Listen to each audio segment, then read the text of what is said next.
Welcome to Anglesey Uncovered. In this episode, I'll be visiting one of over 100 historic and fascinating churches here on the island of Anglesey. Each of these buildings has its own unique story to tell, from Celtic beginnings and medieval craftsmanship to legends of saints and seafarers. In this short video, we'll look at some of this church's history, its architecture, and the role it's played in the life of the local community for centuries. We'll look at its monuments, its mythical creatures, and its important graves. We'll even look at churches that are no longer there. Join me on this journey of discovery as we uncover what Anglesey has to offer. This is Anglesey Uncovered.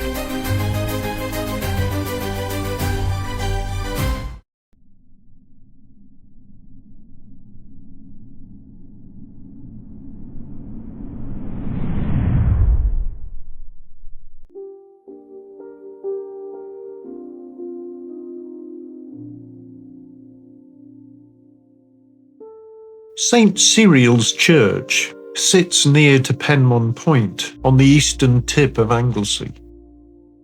Seiriol was a 6th century saint who founded a cell at Penmon and later lived on nearby Ynys Seiriol or Puffin Island. He was reputedly the son of King Owain Danwyn, and local legend speaks to a close friendship between Seiriol and St Cybi. The story says the two saints met regularly near Llanerchymedd.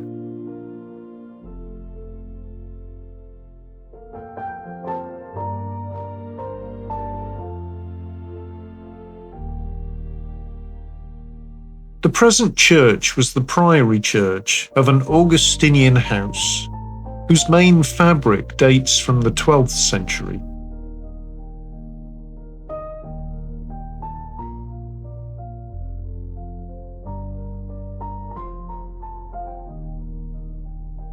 After the Dissolution, the building continued as the parish church, while the monastic buildings fell into ruin. The church is built of stone, and it replaced a wooden structure burned by Vikings in 971. It stands as a cross with a nave and chancel and a north and south transept. Although much medieval glass has been lost, the south transept contains a fragmentary medieval window depicting St Seiriol. The interior also contains later memorials and plaques. For example, an organ renovation memorial renovated in May 1963, and the cost being borne by Mrs. Donald Cameron in memory of her brother Philip Henry Baker of the Royal Flying Corps.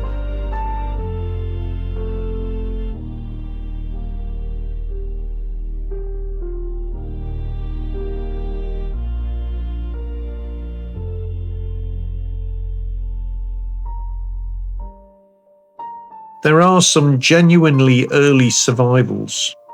2 freestanding stone crosses dated to the 10th century, with interlaced carving, and an 11th century font of similar early medieval character, both demonstrating the site's great antiquity. The south transept and chancel display other carved stones and inlaid cross fragments that once stood outside.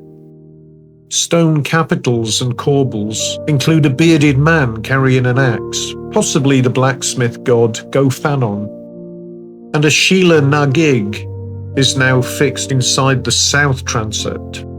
I'll leave you to Google search that one.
The churchyard contains a mixture of medieval, Victorian and modern gravestones, including family memorials of local seafaring and farming families.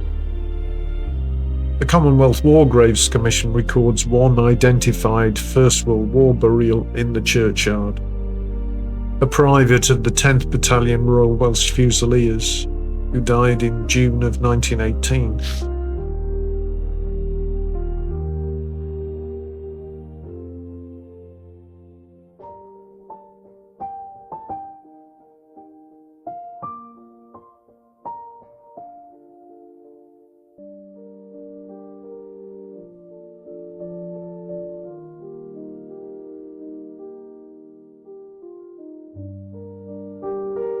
Above the south door is a particularly interesting Romanesque tympanum, a weathered figure often described as a dragon with its head twisted back, standing on a cross-hatched field, a motif not uncommon in 12th century carving.